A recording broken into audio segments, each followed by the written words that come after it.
You ask Tiger to calculate. This deals with linear inequalities with one unknown. The final result is x equal or greater than 46 over 5 equal or greater than 91 over 5. Let's solve it step by step. Group all constants on the right side of the inequality. Add 8 to both sides.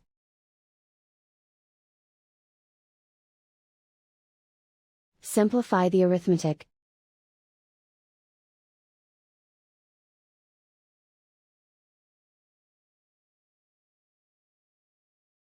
Isolate the x.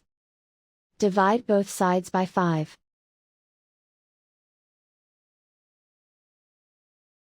Simplify the fraction.